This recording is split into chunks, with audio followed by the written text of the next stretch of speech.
এদিকে বিএনপি মহাসচিব মির্জা ফখরুল ইসলাম আলমগীর অভিযোগ করেছেন, সরকারি দলের লোকেরাই সিন্ডিকেট করে নিত্যপণ্যের দাম বাড়াচ্ছে। বলেন, বাড়তি দাম থেকে নেতারা ভাগ পাচ্ছে। জাতীয় প্রেসক্লাবে স্বেচ্ছাসেবক দল আয়োজিত সমাবেশে তিনি এমন অভিযোগ করেন। বলেন, দেশকে হীরক রাজার দেশে পরিণত করেছে ক্ষমতাসীনরা।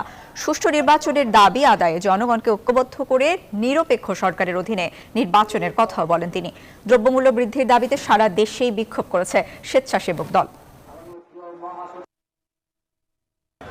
এখন চালের দাম কত হয়েছে বলেন তো দেখি? 70 টাকা। আর তেলের দাম সয়াবিন তেল 200 টাকা, তাই না? অত্যন্ত সুপরিকল্পিত ভাবে এই দেশের সমস্ত সম্পদকে লুট করে নেওয়ার জন্য তারা চতুর্দিকে ফাঁদ পেতেছে। ওই লুট করা টাকা তারা বিদেশে পাঠাচ্ছে। নিরপেক্ষ সরকারের হাতে ক্ষমতা হস্তান্তর করতে হবে এবং নিরপেক্ষ নির্বাচন কমিশনের পরিচালনায় একটা নিরপেক্ষ নির্বাচন, সুষ্ঠু নির্বাচন দিয়ে জনগণের সরকার, জনগণের পার্লামেন্ট কায়েম করতে হবে।